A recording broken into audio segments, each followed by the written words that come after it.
송나영의 라디오 오늘.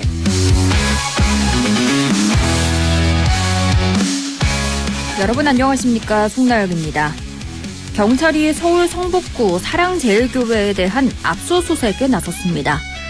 서울 서부지법 폭동 사태 배후로 지목된 전광훈 씨에 대한 본격적인 수사가 시작된 건데요. 경찰은 전광훈 씨가 법원 점거를 부추기고 지시했을 가능성, 그러니까 특수 건조물 침입교사 혐의를 적용했습니다. 실제로 전 씨는 법원 폭동 직전 집회 무대에서 국민 저항권이 시작됐다, 윤 전 대통령을 데리고 나올 수도 있다, 서부지법으로 빨리 이동하라는 발언을 한 걸로 알려졌죠. 이미 법원은 이 사태에 가담했던 교회 특임 전도사들에게 예외 없이 중형을 선고했습니다. 하지만 전 씨는 내가 그런 애들과 대화할 군번이냐고 선을 긋고 폭력은 안 된다고 늘 강조해왔다며 선동 혐의를 부인하고 있는데요. 믿음은 죄가 아니지만 믿음을 동원한 폭력 선동이 있었다면 반드시 법적인 책임을 져야 할 겁니다. 안동문화방송 라디오 오늘 광고 듣고 시작합니다. 셰프 에드워드 리입니다. 나비엔과 매직이 만나 대한민국 주방이 화적해집니다. 초고화력 인덕션과 자동 연동되는 3D 에어후드, 미세 화력 조절까지 가능한 가스레인지와 스마트한 전기오븐, 전자레인지까지 새로운 주방 시스템의 탄생. 나비엔 매직. 경동 나비엔. 당신에 대한 응원이 당신을 위한 지원이 될 수 있도록 신용보증재단이 당신을 보증합니다. 대출 고민도 뚝, 이자 부담도 뚝, 미래 걱정도 뚝. 신용보증재단 중앙회와 17개 신용보증재단이 함께하니까 든든하시죠? 함께 우뚝 신용보증재단. 트럭도 금호로, 버스도 금호로, 튼튼한 타이어 금호로. 기억해요, 타이어는 금호 KTS로. 프리미엄 보증까지 트럭 버스 타이어는 금호 KTS로. 8월 5일 화요일 라디오 오늘입니다. 1부 엄마의 마음으로 바라본 세상사 김세롬의 세상맘사 준비되어 있고요. 2부 이슈 오늘에서는 봉화 백두대간 수목원에서 여름휴가 나기 들어봅니다.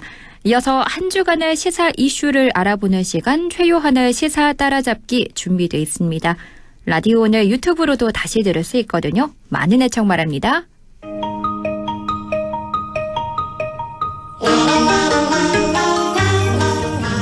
젊은 엄마의 눈으로 바라본 세상 김세롬의 세상맘사 안동시의회 김세롬 의원과 함께합니다. 의원님 안녕하십니까?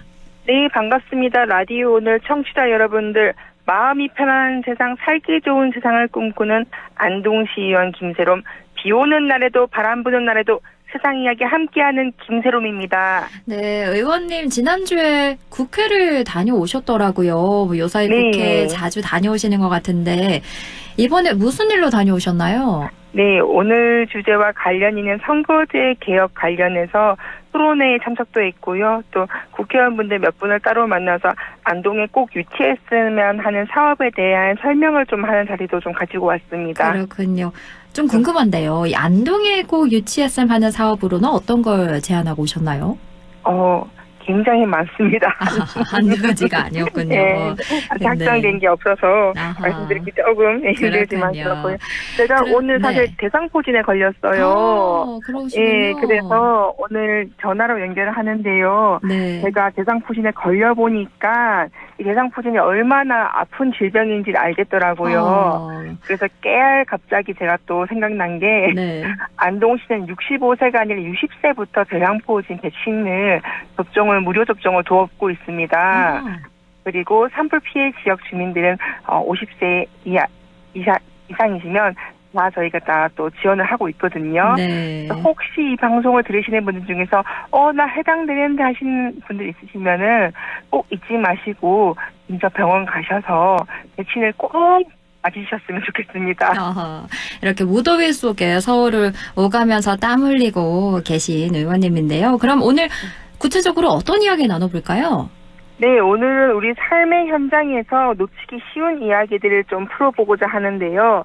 오늘 주제는 좀 무겁지만은 꼭 짚고 넘어가야 할 이야기를 최대한 쉽게 풀어봤습니다.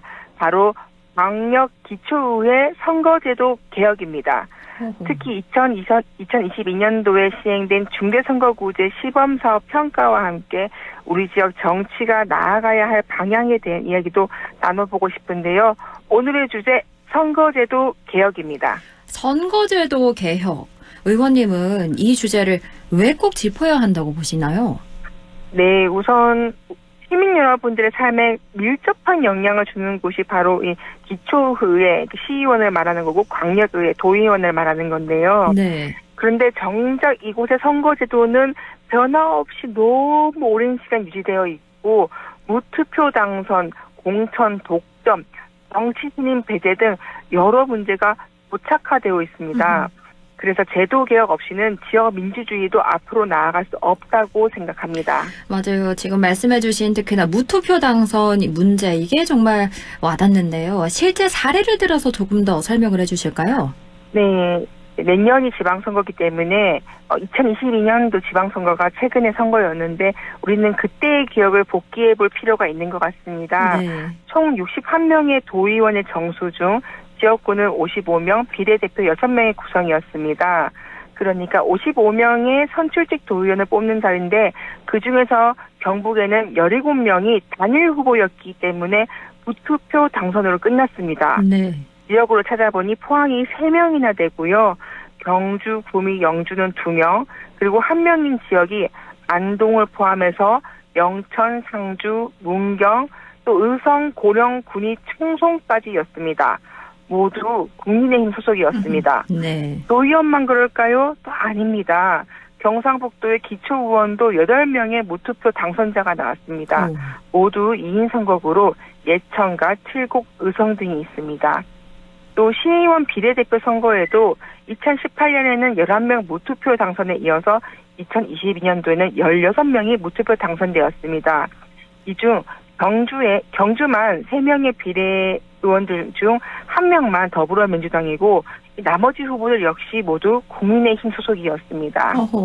그 수가 정말 어마어마한데요. 네. 이 무투표 당선자들은 모든 선거운동을 할 수 없으니까 등록과 동시에 투표일에 맞춰서 당선이 확정되는 거죠? 예, 맞습니다. 그런데 여기서 또 끝이 아닙니다. 또 한 개 더 있습니다. 어떤 거죠? 옆 동네 예천은 군수 후보가 유일하게 1명이어서 국민의힘 소속인 현 김학동 예천 군수님이 무투표로 당선이 되었습니다. 정말 생각보다 정말 많은 분이 무투표로 당선이 됐는데 이게 비단 경북만의 문제는 아닐 것 같은데 다른 지역은 어떤가요? 네, 전라남도 이야기를 좀 드리고 싶은데요. 대표적인 예가 전남 나주시의회 2022년 선거입니다. 과선거구에서 민주당 후보 3명이 모두 무투표로 당선이 되었고요. 전체 16석의 의원석 중에서 13석을 더불어민주당이 가져갔습니다. 네. 조국혁신당, 진보당, 무소속은 각 한 석씩에 그쳤습니다. 한쪽 당이 치우치는 현상은 유권자의 실질적인 선택권이 사라졌다는 걸 보여주는 정말 단편적인 예입니다. 그러네요. 그런데 지난 2022년에는 중대선거구제 시범사업도 시행이 됐었는데 이 사업의 성과나 한계는 어떻게 평가하시나요? 이걸 기억하시는 분이 잘 없는데요. 네. 지난 2022년도에는 30개 기초의원 선거구에서 시범 적용이 되었습니다. 중대선거구제로 하면서 소수 정당의 당선율이 얼마인가를 봤더니 3.7%였는데요. 전체 평균이 0.9%였으니 4배 이상 높았다라고도 볼 수 있지만은 너무 아직 저는 좀 단편적이라고 보고 있고요. 네. 광주에서는 복수의 진보 정당 후보가 당선되면서 제도 효과도 어느 정도 확인이 되긴 했습니다. 하지만 현실은 여전히 만만치 않습니다. 지역 언론이 정당의 종속성이 너무 강하고요. 시민들의 참여도 너무 낮습니다. 그리고 정당 내에서 공천 독점의 구조도 구조적인 문제도 여전하고 있습니다. 그리고 아까 잠깐 말씀드렸지만 저는 개인적으로 생각해 봤을 때 30개 기초의원 선거구에서 시범 적용했는 결과치를 가지고 평가라고 평가하기에는 너무나도 적은 데이터가 아닌가라고 생각해 봅니다. 네, 결국 이 제도만 바꾼다고 해결되지 않는다는 거군요. 예, 맞습니다. 제도는 출발일 뿐입니다. 제도의 실효성을 살리려면 정치 생태계 전환이 병행되어야만 합니다. 그러면 이 문제를 해결하기 위해서는 어떤 개혁 방향이 필요하다고 보십니까? 네, 사실 지난 대선 당시에 더불어민주당에서 내놓은 그 국민통합 정치개혁안이란 것이 있는데요. 네. 이 국민통합 정치개혁안 중에서도 보면은 지방선거에는 3인 이상 중대선거구제 등 비례성을 대폭 강화해서 세대, 성별, 계층, 지역 등 다양한 민심이 반영되는 선거제도를 만들겠다라는 내용이 들어가 있습니다. 그리고 여기에 또 이어서 더 말씀드리면은 최근에 조국혁신당에서 발의한 그 공직선거법 개정안을 주목할 필요가 있는데요. 광역의원 선거도 중대선거구제로 다 바꾸고 기초의원은 정면 확대하고자 한 내용이 들어있습니다. 보통 3인에서 5인까지 선출을 원칙으로 해서 마당제가 가능하도록 설계한 것입니다. 이게 실질적인 변화로 이어질까요? 이어지면 좋겠습니다. 네. 유권자의 선택권이 정말 넓어지는 거고요. 그리고 공천은 즉 당선이라는 이 공식도 왕창 깨질 것입니다. 즉 후보가 아니면 그 전에 일했던 의원이 정말 열심히 일해야지만 이런 가치를 보고 뽑아주겠다 할 수 있는 거죠. 신생 정당이나 정치 신인의 진입 장벽도 정말 낮아질 수밖에 없는 거고요. 네. 경쟁과 다양성이 살아나니 지역 민주주의도 당연히 살아날 수밖에 없는 그런 변화가 될 겁니다. 그렇군요. 그리고 의원님이 별도로 제안하신 보완 방안들도 있죠? 네, 저는 여러 가지가 있는데 크게 보면 전 두 가지 정도를 주장하고 싶습니다. 네. 저는 첫 번째 정당별 공천 비율의 상한제를 두자라고 생각하고 있는데요. 이거는 중대선거구로 한다는 그런 과정 안에 있는 거지만 한 정당이 너무 많은 후보를 내면은 중대선거구의 의미가 퇴색되기 때문에 이 얘기를 하고 있습니다. 네. 그다음 두 번째로는 비례대표를 개방형 명부제로 하자라는 건데요. 즉 쉽게 말하자면 유권자인 우리 시민 여러분들이 비례대표 순번을 선택할 수 있게 하자는 겁니다. 조금 전에 광주 전남 이야기를 해주셨는데요. 네. 이 지역이 정치개혁의 실험장이 될 수 있다고 보시는 이유가 있을까요? 저는 충분히 될 수 있다고 봅니다. 왜냐하면 광주 전남은 우리 민주주의의 상징이자 시작점이지 않았나라고 저는 생각하고 있고 이 말에 네. 굉장히 많은 분들이 공감하실 것 같습니다. 광주 전남 같은 경우는 시민운동도 정말 활발하고 정치적 의식도 높습니다. 그래서 중대선거구제를 실질적인 민주주의 도구로 만들기 위해 가장 적합한 곳이 아닐까라고 생각해 보는데요. 시민 정치 교육도 정말 활발하게 되고 있는 이 광주 전남의 청년 정치 참여라든지 독립 언론 육성이라든지 상시 감시 체계가 함께 가면은 좀 어떨까 생각을 하고요. 네. 제가 왜 광주 전남을 얘기하냐면은 사실 그곳과 비교하면 경북은 일당 독재를 막기 위해서 여러 후보들이 나오고 있는 책입니다. 오히려 그쪽보다 광주 전남보다 경북이 한 당이 아니라 그나마 또 견제하기 위한 다른 당들 좀 많이 진입을 하기 위해서 노력하고 있는 책이더라고요. 그렇군요. 결국 말씀하신 걸 들어보면 제도와 시민과 정당 이 3박자가 맞아야 한다는 거군요. 예, 맞습니다. 이 제도만 갖춰졌다고 정치가 바뀌는 게 아니라요. 시민이 움직이고 정당이 바뀌어야지만 진짜 변화가 오지 않을까 합니다. 오늘은 광역기초의회 선거제도 개혁과 관련된 이야기 나눠봤는데 이와 관련된 오늘의 맘스 한마디는요? 제도는 민주주의의 문을 여는 열쇠일 뿐입니다. 진짜 변화는 시민의 참여와 정당의 책임 정치 그리고 투명한 공천이 함께 이뤄질 때 시작된다고 봅니다. 우리가 바꿔야 할 것은 제도 그 자체보다도 그 제도를 작동시키는 우리의 정치 문화입니다. 늘 시민 곁에서 함께하고 있는 북구 서울 송화의 김세롬 의원 더 열심히 이와 함께하겠습니다. 네, 의원님 2주 뒤에는 건강하게 뵙죠. 네. 오늘 말씀 잘 들었습니다. 고맙습니다. 네, 감사합니다. 지금까지 김세롬의 세상맘사 안동시의회 김세롬 의원과 함께 했고요. 라디오 오늘 2부에서 뵙겠습니다.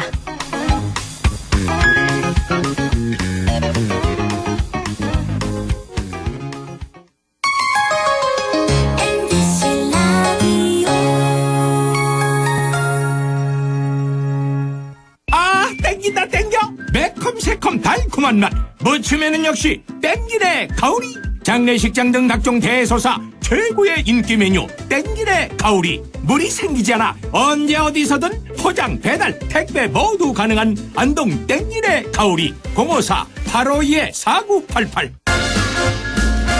가구 고민 해결. 올여름 단 4일간의 가구 대축제. 8월 21일부터 24일까지 대구 엑스코에서 열리는 대구 가구쇼. 최신 가구 트렌드와 감각적인 가구가 한자리에 모입니다. 당신의 집 달라질 준비 되셨나요? 지금 바로 검색하세요. 대구 가구쇼. 예, 며느라. 밥 했어? 설거지 했어? 쓰레기 버렸어? 청소했어? 빨래했어? 개밥 줬어? 아들 낳았어? 딸 낳았어? 아무것도 안 하고 싶다. 이미 아무것도 안 하고 있지만 더 격렬하게 아무것도 안 하고 싶다. 지금은 그냥 라디오만 듣고 싶다. MBC 라디오. MBC 라디오. 라디오 청취자 10명 중 4명이 듣는 방송. 국가대표 라디오 MBC 라디오. 오늘도 안전하게 음주운전 예방수칙 알려드립니다. 첫 번째, 술자리가 예정된 경우 미리 귀가 방법을 정하고 차는 가져가지 않는 것이 안전합니다. 두 번째, 음주 후 자전거나 전동 킥보드를 이용하는 것도 음주운전 처벌 대상에 포함됩니다. 세 번째, 과음을 한 다음 날에는 대중교통을 이용해주세요. 숙취 음주운전 역시 처벌 대상입니다. 네 번째, 음주운전을 방조하는 경우에도 3년 이하의 징역형 또는 1,000만 원 이하의 벌금형에 처해질 수 있습니다. 적극적으로 말려주세요. 위험한 음주운전 미리 예방하여 소중한 생명을 지켜주세요.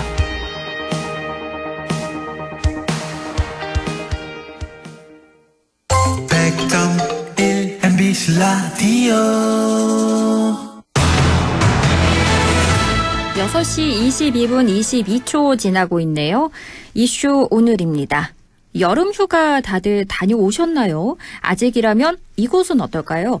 봉화에 있는 국립백두대간 수목원에서 다양한 야간 프로그램과 체류 프로그램이 준비되어 있다고 합니다. 봉화 국립백두대간 수목원 진나래 교육운영 팀장 연결해 이야기 나눠봅니다. 안녕하십니까? 안녕하세요. 네, 아직 여름 휴가 계획 세우지 못한 분들께 오늘 방송에 정말 많은 도움이 될 것 같은데요. 먼저 봉화 국립백두대간 수목원에서 여름 특별 프로그램인 꽃마숲 가든스테이를 운영한다고 들었는데요. 먼저 이게 어떤 프로그램인지 설명부터 해주실까요?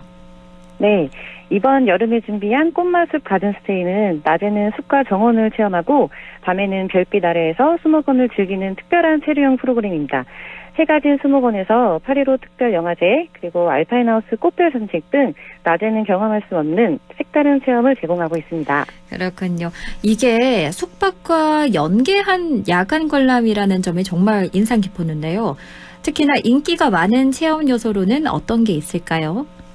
네, 가장 큰 인기를 끄는 건 역시 알파인하우스 꽃별 산책 숙박 상품인데요. 네. 맑은 봉화의 하늘은 별이 유난히 잘 보여서 야간에 특별 개장하는 알파인하우스와 함께 관람하기 딱 좋습니다.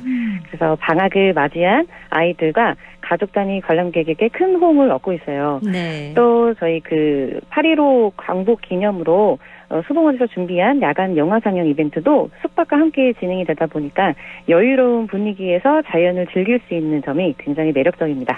한 가지 궁금한 게요. 이 알파인 하우스의 꽃별 산책 야간 프라이빗 관람은 어떤 차별점이 있는 건가요?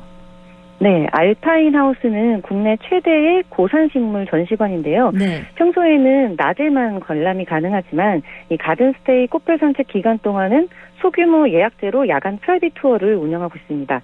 이 조용한 분위기 속에서 전문 가드너와 함께 고산식물의 숨은 이야기를 듣고 특별히 준비된 은은한 조명 아래에서 사진도 찍을 수 있어서 아주 색다른 경험이 되실 거예요. 네. 그리고 현재 숙박과 별개로 9월까지 매주 금요일, 토요일 알파인하우스 꽃별 산책을 네이버 사전 예약 시스템을 통해서 운영 중에 있으니까 인근 지역에서 청취하시는 분들께서 이 올여름 특별한 저녁 시간을 우리 알파인하우스에서 보내시는 걸 추천드립니다. 네, 소규모 예약제라고 하니까요. 서둘러서 네네. 사전 예약 시스템 운영하면 좋겠고요. 이용해보면. 그나저나 지금 수목원에 가면 제비 고칼 속 식물이랑 여름 꽃들을 만날 수 있다면서요? 네, 여름을 맞아서 델피니움 등 아름다운 여름꽃들을 심어서 여름을 물고 온 제비꽃갈이라는 전시를 준비했습니다. 이 제비꽃갈이라는 말이 좀 생소하실 텐데요. 네. 델피니움의 우리말입니다. 예, 제비꽃갈의 꽃이 마치 날아가는 제비의 모양처럼 생겼으며 또 꽃 뒤쪽의 모습이 마치 또 꽃갈 모자처럼 생겼다고 해서 지어진 이름입니다. 또 이렇게 특별한 이름처럼 화려한 제비꽃갈 속 식물들을 10만 송이나 이렇게 화려하게 저희가 전시를 해놨어요. 그래서 꼭 이 여름의 수목원을 놓치지 않으셨으면 좋겠습니다. 그리고 꼬마 수련 관련된 이야기도 들었는데요. 특별히 관람할 때 추천하는 관람 시간대나 포인트가 있을까요? 네, 이 꼬마 수련은 일제 강점기 이후 약 100년 만에 우리나라 연못에서 다시 발견된 아주 소중한 자생 수련입니다. 이름처럼 작은 잎과 꽃이 약 한 4cm 정도로 아주 작고 귀여운데요. 이 앙증맞은 꼬마 수련을 보기 위해서는 오후 2시에서 5시 사이를 추천드립니다. 이 하루 중에 그때에만 꽃이 활짝 핀 모습을 볼 수 있기 때문인데요. 특히 이 수련은 해가 너무 뜨겁거나 또 수분에 필요한 곤충이 활동하지 않는 시간대에는 꽃봉오리를 또 오므리는 그런 특징이 있습니다. 오후 2시에서 5시에 방문해야 활짝 핀 꼬마 수련을 만날 수 있다. 이렇게 말씀해 주셨는데요. 네. 그리고 달려라 어흥카트라는 해설 투어가 인기를 끌고 있더라고요. 이건 네네. 어떤 방식으로 운영되고 있나요? 네, 저희 그 달려라 어흥카트는 가족 단위 방문객에 굉장히 인기가 많은 그 전기 카트 해설 투어입니다. 저희 그 전문 숲 해설사 선생님들께서 직접 운전을 하면서 주요 정원과 전시 구역을 안내해 드리는데 특히 백두산 호랑이를 관람할 수 있는 호랑이 숲이나 그리고 저희 방금 이제 소개를 드렸던 이 최정상에 위치한 알파인 하우스까지 걷기 힘든 어르신이나 아이들과 함께 편안하게 수목원을 둘러볼 수 있다는 점이 굉장한 장점입니다. 남녀노소 누구나 편하게 즐길 수 있는 곳입니다. 국립백두대간 수목원이 숲캉스와 같은 체류형 교육 프로그램을 통해서 국민들에게 제공하고자 하는 궁극적인 가치로는 어떤 게 있을까요? 네, 저희가 가장 중요하게 생각하는 가치는 이 자연 속에서 휴식과 배움인데요. 단순히 구경하는 공간을 넘어서 가족과 함께 머물면서 산림 생태계의 소중함을 체험하고 배울 수 있도록 하는 것이죠. 특히 이 기후위기로 인해 수목원의 식물들도 어려움에 처해 있는데요. 이런 체류형 프로그램을 통해서 국민 여러분이 자연과 더 가까워지고 또 지구를 지키는 작은 실천으로 이어지기를 바라고 있습니다. 네, 고산지대다 보니까 백두대간 수목원이 여름 휴가지로 정말 딱이다, 적합하다 이런 평가가 많은데요. 청취자들을 초대하는 한 말씀 해주실까요? 네, 이 전국에서 초저녁 체감 온도가 가장 낮은 곳이 어딘 줄 아세요? 바로 봉화입니다. 네, 최근 뉴스에 보도되었는데 인근 태백보다 낮은 온도인 23.7도를 기록했다고 하더라고요. 네. 그래서 올여름 아직 휴가지를 정하지 못하셨다면 국립백두대간 수목원에서 별빛과 숲이 어우러진 특별한 여름밤을 경험해 보시기를 권해드립니다. 무더위를 잊게 할 시원한 고산의 바람과 자연 속 휴식 그리고 가족과 함께하는 추억을 준비해 두었으니까 많은 분들의 관심과 방문 기다리고 있겠습니다. 네, 올여름 국립백두대간 수목원에서 특별한 여름밤 경험해보길 권해주셨습니다. 지금까지 봉화 국립백두대간 수목원 진나래 팀장과 이야기 나눴습니다. 오늘 말씀 잘 들었습니다. 고맙습니다. 네, 감사합니다. 라디오 오늘에서는 청취자 여러분의 참여를 기다리고 있습니다. 우리 지역에서 발생한 사건 사고 소식이나 함께 토론하고 싶은 내용을 안동 MBC 홈페이지 라디오 오늘 게시판에 올려주시기 바랍니다.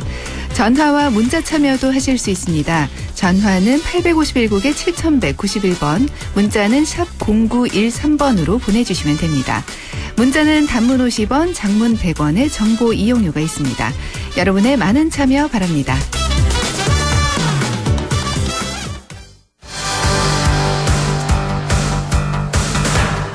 최유한의 시사 따라잡기 시사 이슈를 함께 이야기해 봅니다. 최근 국무회의에서 산업재해 예방이 집중적으로 다뤄졌습니다. 국무회의가 생중계되며 더 화제였는데요. 이재명 대통령의 산업재해에 대한 관심도 정말 잘 드러났습니다. 오늘은 산업재해에 대해 최요한 시사평론가 연결해 자세히 이야기 들어봅니다. 안녕하세요. 예, 반갑습니다. 최요한입니다.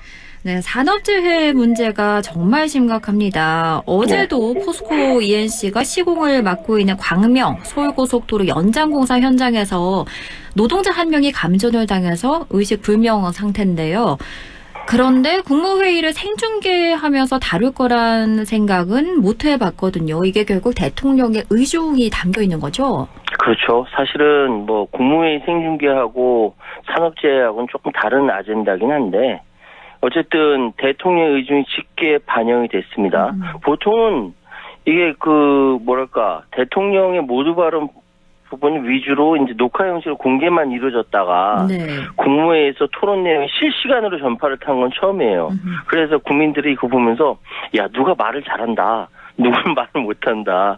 누군 준비를 잘했네. 뭐 이렇게 보면서 되게 재밌어해야 하더라고요. 근데 일단 이경영 대통령실 홍보소통수석은 대통령은 국무회의 앞서 중대재해 근절대책은 국민 모두에게 가감없이 알려야 할 사안이다. 토론 과정을 여과 없이 생중계하라고 지시했다라고 밝혔습니다. 네. 그러니까 여러 차례 이제 폭넓게 국민에게 알려야 된다는 뜻을 밝힌 바 있는데, 그래 사실은 단계적 녹화나 부분 공개하자는 얘기했었는데 이게 전격적으로 결정됐대요. 대통령이 워낙 의지가 강했기 때문에. 그래서 국무위원들도 회의가 시작할 때까지 중계사실은 몰랐답니다. 아예 전격적으로 생중계가 이루어졌고. 자, 산업재해가 워낙 심각하고 말씀하셨던 대로 어제도 사고가 있었고, 이 심각한 문제를 국민들에게 알려야 한다는 대통령의 의지도 강력해서 이 문제가 생중계된 걸로 이해됩니다. 대통령이 이렇게나 산업재해 예방에 신경을 쓰는 건 결국 본인 역시 산업재해를 당했었기 때문이겠죠? 그렇습니다. 대통령 유년 시절 소년공으로 일하던 중 프레스기에 팔이 끼면서 왼팔이 비틀어지는 사고를 당했고 후유증으로 6급 장애 판정을 받았습니다. 네. 2017년 출간된 자서전, 그리고 2021년 웹 자서전 모두 다 왼쪽 손에 대한 이야기가 있고 왼손에 대한 이야기가 있고 산업재해를 당했다라고 이야기를 하는데 그래서 병역 면제가 된 거죠. 이재명 대통령 왼팔을 보면 눈으로 봐도 확연하게 차이가 있을 정도로 굽어 있어요. 네. 대통령 개인의 장애 경험은 우리나라의 반복되는 산업재해 상황을 고칠 수 있는 정책 입안에 영향을 줄 거라고 보고요. 사실 예전에 생각해보면 김영삼 대통령 딱 하면 금융실명제 하나의 척결 딱 생각나잖아요. 네. 마찬가지로 저는 이재명 대통령이 산업재해 이 부분 확실하게 정리했다. 이것만 해도 굉장한 성과다. 전 그런 생각이 들더라고요. 네, 그렇겠네요. 금융실명제 얘기를 해주니까 딱 이해가 되는데 그렇다면 본격적으로 조금 더 살펴볼게요. 우리나라 산업재해율은 현재 어느 정도인가요? 자, 용어부터 정확하게 아셔야 돼요. 그러니까 재해조사 대상 사망사고라는 게 있어요. 사업주가 산업안전보건법상 안전보건조치 의무 등을 이행하지 않아서 발생한 산업재해 사망사고를 재해조사 대상 사망사고라고 합니다. 이걸 고용노동부가 매년 조사해서 발표해요. 2024년에는 553건의 사망사고가 발생했고 이로 인해서 589명이 사망한 것으로 잠정 집계됐습니다. 작년에 비해서는 31건 이렇게 사건이 사망사고가 줄었고 또 사망자도 9명이 줄었다라고 이야기를 해요. 건설업 경우에는 276명의 사망자가 발생했고 전년 대비 감소했지만 제조업 등 다른 업종에서 사망자 수가 증가한다라고 하면서 1만 명당 사망자 수를 나타내는 지표인 사고 사망 만인율이라는 게 꾸준히 감소했다. 2024년에 0.98명으로 낮아졌다라고 고용노동부에서 발표를 했어요. 그런데 이거 통계상 수치일 뿐입니다. 이거 이대로 믿으면 안 돼요. 그리고 앞으로 고용노동부도 이런 식으로 발표 안 했으면 좋겠습니다. 자, 기본소득당의 용해인 위원실이 근로복지공단, 인사혁신처, 국방부, 사립학교 교직원 연금공단, 해양수산부, 농림축산식품부 6개 기관으로부터 2019년부터 2023년까지 5년 동안 노동재해 통계 자료를 모아서 따로 정리를 했더니 5년 동안 94만 3,626명이 노동재해로 다치고 12,848명이 노동재해로 사망한 겁니다. 네. 하루에 7명 꼴로 죽었어요. 아침에 갔다 올게 하고 자녀한테 인사하고 나가서 집에 못 들어온 사람이 7명이라는 거예요. 자, 아까 말씀드린 사고, 사망, 만인율 꾸준히 낮아졌다. 이거는요, 공식적으로 그 지표는 노동자 산재 통계에 포함된 사람들만을 의미하는 것이고, 네. 지금 말씀드린 근로복지공단, 인사혁신처, 국방부 이렇게 말씀드린 거는 노동자 산재 통계에 포함되지 않은 군인, 공무원, 교직원, 선원, 농업인, 이거 다 포함했더니 하루에 7명 사망 결과가 나왔다라는 거예요. 이게 2025년 지난 4월 달의 통계입니다. 그러니까 하루에 우리나라에서 일하러 나갔다가 집에 못 들어온 사람이 7명이라고 하니까 대통령 입에서 직장인 전쟁터가 됐다라는 이야기가 나올 수밖에 없는 거죠. 그러네요. 국무회의를 통해서 산업재해 문제에 대한 정부의 대책이 나오기도 했죠. 대통령이 산재 예방을 위한 안전조치하지 않았을 때 제재 조항이 있느냐, 실효성 있는 대책의 필요성을 강조했고요. 네. 중대재해처벌법의 실효성에 의문 제기하면서 실제 이익을 보는 회장 대신 책임을 지는 바지사장, 이 상황을 비판했죠. 형사처벌이 실제 사고 전에는 큰 의미가 없다. 네. 사업주에게 두려움을 주지 못한다고 지적을 했는데 여기에 대해서 김병환 금융위원장이 ESG 평가에서 불이익 주는 방안을 검토 중이다. 대통령은 사망사고가 반복될 경우 주가에 영향을 미칠 수 있다. 언급까지 했고요. 네. 김영훈 고용노동부 노동장관은 공사기간 단축 이유로 인명피해가 발생해서는 안 되고 이를 위해서 표준 도급계약서 개정을 추진하겠다라고 밝혔고요. 징벌적 손해배상 외에도 공공입찰 제한과 영업정지 조치를 병행하는 방안을 검토하겠다고 보고했습니다. 짓걸겠다고 얘기했던 건 조금 이따 말씀드릴게요. 네. 정성호 법무부 장관은 중대재해처벌법과 관련해서 강력한 양형 기준을 요청하고 있다 설명하면서 아리셀 화재 사건에서 대표에게 징역 20년 구형했다고 덧붙였습니다. 그래서 대통령이 산재사고 전담팀을 두는 방안을 제안하기도 했습니다. 그렇군요. 국무회의에서 이 대통령이 실효성 있는 대책이 필요하다 이렇게 거듭 강조했는데 특히나 김영훈 고용노동부 장관에게 산재 사고가 줄지 않으면 직을 걸라 이렇게 요구도 했어요. 이런 상황을 한 번도 못 들어보셨죠. 저도 네. 못 봤습니다. 대통령이 강력하게 이 중대재해를 막겠다는 강력 의지를 가지고 있는 것인데 직 걸라. 산재사고 줄여들지 않으면 그러니까 김영훈 고용노동 장관이 직 걸겠습니다까지 얘기했어요. 그러면서 콕 찍어서 얘기한 게 포스코 ENC예요. 네. 이 회사에서 올 들어 5번째 산재 사망사고가 발생했다. 살자고 간 직장이 전쟁터가 된 것이다. 똑같은 방식으로 사망하는 건 충분히 예상할 수 있는데 예방하지 않는 것은 결국은 죽음을 용인한 것이고 심하게 얘기해서 법률용어로 미필적 고의에 의한 살인 아니냐 라고까지 얘기했는데 엿새 후에 어제 사고가 난 거예요. 네. 그러면서 이재명 대통령이 김영훈 고용노동부 장관은 물론이고 여기 국무위원들한테 물어봤어요. 산업안전보건법에 각종 의무조항을 만들어놨는데 어기면 제재가 어느 정도냐? 이렇게 물어봤더니 김 장관이 과징금이 있을 수 있는지 잘 모르겠다라고 얘기했어요. 알아보고 대답하겠다. 그러니까 이재명 대통령이 국무위원 전체한테 물어봤어요. 산업안전보건법상 각종 의무조항 만들어놨는데 어기면 제재가 어느 정도 아냐? 아무도 대답 못했어요. 네. 그러니까 사실은 이게 우리 문제다. 이 많은 사람들이 소위 장관들이라고 한다면 고관대작들 아닙니까? 아무도 모른다. 대통령이 저는 상해 제재 조항이 있는 줄 알았다. 이런 상황이면 안전조치를 안 해도 사고가 안 나면 돈을 벌고 사고가 나면 누군가 대신 처벌받으니까 당연히 회장님 대신 바지 사장이 처벌받지 않습니까? 네. 그러니까 평소에 돈 들여서 안전조치를 할 필요가 없지 않냐? 라고 이야기한 거예요. 국무위원도 아무 얘기 못하죠. 당연하죠. 그래 좀 부처 직원이 과태료가 최소 5만 원에서 최대 5천만 원이다. 라고 이야기를 했어요. 대통령한테 보고를 했어요. 그러니까 대통령이 이러면 지킬 이유가 없다. 이걸 어떻게 개정할지 검토가 논의해보자. 여기에 구멍이 있다. 즉 안전조치를 사용자 입장에서 안 해도 사고가 안 나면 돈 벌고 사고가 나면은 그 사용자 누굽니까? 재벌 회장님도 아닙니까? 네. 누군가 나 대신 처벌 받으니까 평소에 돈 들여 안전조치 할 필요 없는 거 아니냐. 대통령이 이거 아주 핵심을 확 찔렀어요. 네.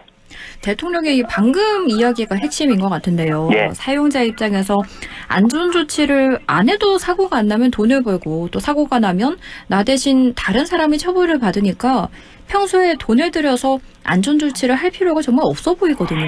예전부터 중대재해처벌법이니 산업안전법이니 막 얘기 나올 때마다 기업의 기를 죽인다라고 하면서 막 들고 일어나는 사람들 많았잖아요. 네. 보수 언론에서 중심으로 그렇게 얘기했어요. 그런데 실무진이 최소 5만 원에서 5천만 원을 하니까 그거죠. 재벌 회장님 입장에서 그래 5천만 원 그 벌금 내고 말지. 오늘은 바지 사장 앉혀놓고 사고 안 나면 그냥 돈 벌고 사고 나도 과징금 5만 원에서 5천만 원밖에 안 되는 거예요. 형사처벌 받더라도 자기는 안 받으니까. 그러니까 대통령이 여기 딱 정해준 거죠. 여기에 구멍이 있다. 대한민국 명색이 10대 경제강국이고 5대 군사강국이고 K-팝, 헌터스 뭐 이렇게 해가지고 막 이렇게 세계적으로 히트진 문화강국이라고 불려도 세계 최고라고 자랑하는 K민주주의 국가인데 돈보다 생명이 귀중하다는 생각을 모든 사회형에서 다시 한번 되새겨보면 좋겠다라고 얘기했어요. 굉장히 유하게 얘기한 겁니다. 네. 지금까지 사실 이 국무회의가 이거 안 했겠습니까? 여기 관련돼서 회의 한 번도 안 했겠어요? 그렇죠. 그런데 했죠. 근데 실질적 효과를 내지 못한 이유가 근본적인 이유를 짚지 못한 거죠. 구멍이 있다라는 거 알면서 넘어가고 내일 아니까 넘어가고 돈보다 생명이라는 아주 당연한 명제가 우리 사회에 통용되지 않으니까 또다시 엿새 만에 사고가 난 거죠. 네. 결국 뭐 중대재해처벌법 이야기를 꺼내야 될 것 같은데요. 중대재해처벌법 등에 관한 법률 시행 3년 만에 제재 강화 방안이 추가된다고요? 그럼 그 사이에는 뭐 했나 모르겠습니다. 네. 하여튼 고용노동부 장관이 김민석 국무총리를 린 국정현안관계 장관회에서 노동안전종합대책의 일환으로 뭐 과징금 제도를 포함한 다양한 실효성 제고안을 본격 검토하겠다라고 얘기를 했습니다. 노동부 관계자는 중대재해처벌법에 과징금 부과를 추가하는 방안을 검토 중이라고 얘기했는데 산업재해 현재로는 사망사고 관련해서 산업안전보건법과 중대재해처벌법에는 징역형과 벌금형만 규정되어 있습니다. 이런 조치이기 때문에 이재명 대통령이 국무회의에서 중대재해 근절대책 가운데 하나로 경제적 제재 강화를 거론했는데 이게 뭐냐면은 계속 그렇게 사고가 나면은 면허 취소해야 되지 않느냐. 네. 경제적 제재라는 게 바로 이런 거예요. 거기에서 그러니까 정부에 입찰을 못하게 한다든지 이걸 강화해야 된다라는 겁니다. 예. 네. 산업재해에 따른 중대재해법과 관련한 논쟁이 꽤 많았었잖아요. 그러니까 중대재해 발생하면 경제적 제재냐 형사처벌이냐 두고 오랜 논쟁이 있었죠. 네. 그러니까 2022년에 시행된 이 중대재해처벌법이 형사처벌을 강화하는 쪽으로 제정이 됐어요. 그러니까 중대재해 발생 본질적인 책임이 사업을 대표하고 총괄하는 권한과 책임 있는 경영 책임자가 있는 게 아니라 재벌 회장님한테 있는 게 아니라 현장 책임자만 처벌된다는 판단 때문이죠. 현장에서 일하는 예를 조금 올라간다 하더라도 사장들이 책임이 대표이사 해가지고 회장님과 전혀 관계없는. 네. 그래 이렇게 되니까 또 경영 책임자에게 종사자 안전보건 확보를 위한 인력 예산 배정 의무 등을 부과하고 이를 위반해 중대산업재해가 발생하는 경우 법인이 아닌 자연인 경영 책임자를 1년 이상의 징역 또는 10억 원 이하의 벌금에 처하도록 했습니다. 이게 과연 될까 모르겠어요. 그러니까 대기업 중심으로 총수가 회장님이 대표이사를 앞세워 처벌을 회피하는 현상이 계속 이어졌기 때문인데 대통령이 전날 회의에서 이익은 회장이 보는데 사장이 처벌되고 있다. 바로 이 얘기거든요. 그러니까 일각에서는 과징금 부과가 사업주에 대한 형사처벌을 대체해서는 안 된다는 목소리도 나와요. 그러니까 중대재해처벌법상 실효성 문제의 핵심은 수사 지연, 솜방망이 처벌하는 수사기관, 법원의 문제라고 보기 때문에 이런 얘기가 나왔거든요. 형사처벌 대체해서는 안 된다. 그래서 생각해 보면은 이 재벌들은 이제 막 로펌 끼고 있고 막 하니까 또 막 수사도 지연되고 나오면 손발방이 쳐버리고 툭하면 그런 사람들한테는 징역형 안 살리잖아요. 네, 그렇죠. 법원도 그렇게 얘기하잖아요. 예, 좀 속상해서 말씀드립니다. 네. 오늘 앞서서 말씀드렸듯이 포스코 ENC 건설 현장에서 잇따라 중대한 재해 사고가 나면서 지난주 대통령이 강하게 질타했고 또 회사 대표가 대국민 사과까지 했는데 이 사과 불과 엿새 만에 어제 또 인명사고가 발생했습니다. 이에 대해서 대통령실은 충분히 동일 사업장에 반복되는 사고 유형에 대해서 여러 번의 경고와 채찍을 보낸 바 있기 때문에 이재명 대통령의 휴가가 끝나고 다른 대응이 있지 않을까 싶다라고 오늘 오전 대통령실 브리핑에서 이야기를 하기도 했고요. 또 김영훈 고용노동부 장관이 강력한 유감을 표현하고 보다 근본적인 대책을 주문하겠다라고 밝혔는데 이런 가운데 정의민 포스코 ENC 대표가 조금 전 사의를 표명하기도 했거든요. 이번에 김영훈 고용노동부 장관이 현장 노동자 출신으로 중대재해처벌법에 대해서 잘 알고 있기 때문에 또 직을 걸겠다 이렇게 말했기 때문에 이전 대응과 좀 다를까요? 어떻게 보십니까? 아무래도 그 전에 상황하고는 좀 다르겠죠. 저도 기대를 해봅니다. 네. 오늘 김영훈 고용노동부 장관이 노동부의 관료가 아니라 현장 노동자로서 장관 임명됐다라는 거를 이제 기차 운행을 하다가 그때는 핸드폰이 안 되니까 끝나고 나서 나중에 알았다는 거 아닙니까? 네. 산업재해를 반드시 근절하겠다는 장관직을 걸었어요. 그 대통령도 여기에 대해서 강력하게 이야기를 했고 김영훈 장관이 징벌적 손해배상 제도까지 검토하겠다고 응답했는데 이번에 그렇게까지 약속해가지고 사과까지 했는데 또다시 사람이 죽었습니다. 아니죠. 정확하게 말씀은 제가 들어오기 전까지 확인했는데 심정지 상태에서 지금 호흡은 있어요. 호흡은 있는데 의식이 돌아오지 않은 상태예요. 이 징벌적 손해배상은 기업이 불법 행위로 얻은 이익보다 더 큰 금액을 손해배상액이나 과징금으로 부과하는 제도입니다. 이에 따라 정부는 형사처벌에 더해 경제적 제재를 병행하는 방향으로 제도를 보완할 것으로 보고 제가 여기서 예언 아닌 예언 하나 할게요. 조만간에 이재명 대통령 현장 갈 겁니다. 네, 현장 갈 거라고 봐요. 이재명 대통령 성격에 휴가 끝나고 현장 갈 것 같아요. 어쩌면 휴가에서 올라오다 갈 수도 있고 김영훈 장관 본인도 매주 일회 현장 직접 방문하고 있거든요. 근데 저번에도 말씀드렸습니다만 PSC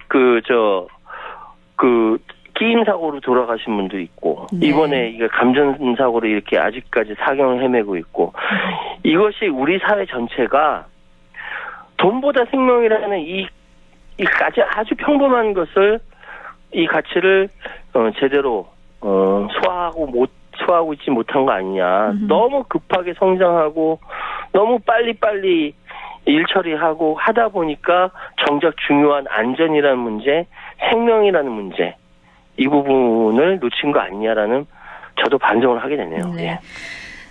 짚어주셨다시피 현재 경기 광명시에 있는 포스코 ENC 시공 현장에서 미얀마 국적의 30대 노동자가 감전을 당해서 의식불명 상태고요. 이런 잇따른 노동자 사망 사고에 대해서 대국민 사과를 했는데 엿새 만에 또 사고가 난 상태입니다. 경찰은 합동 감식을 진행하고 본격적으로 수사에 착수하고 있는데요. 그럼 마지막으로 우리 노동 환경이 어떻게 개선돼야 한다고 보시는지 짧게 말씀해 주실까요? 저는 현재의 노동 환경이 지금 노사 대립과 바깥에서의 중대재해처벌법과 산업안전보건법과 이런 식으로 강제할 수밖에 없는 이 현실이 슬프고요.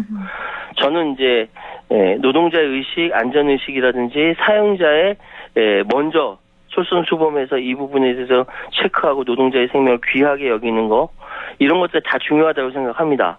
이게 강제해서 된다라고 한 게 아니라 이게 일종의 문화 같아요. 네. 예, 이 기업 문화 같고 우리 사회 전반적으로 생명을 존중하는 이런 이제 그 풍토, 문화, 습성 이 모든 것들이 이 한 사람 한 사람의 목숨이 귀하다는 것을 재벌 회장님만 목숨이 귀합니까? 네. 노동자 한 사람의 목숨이 귀하지 않습니까? 그렇게 생각해야 되지 않겠습니까? 마지막으로 말씀드렸습니다. 네. 오늘은 우리 대한민국 산업재해 문제 그리고 대통령과 장관이 심혈을 기울이고 있는 중대재해처벌법에 대한 이야기 나눴습니다. 오늘 말씀 잘 들었습니다. 고맙습니다. 예, 감사합니다. 지금까지 최요한 시사평론가와 함께했습니다.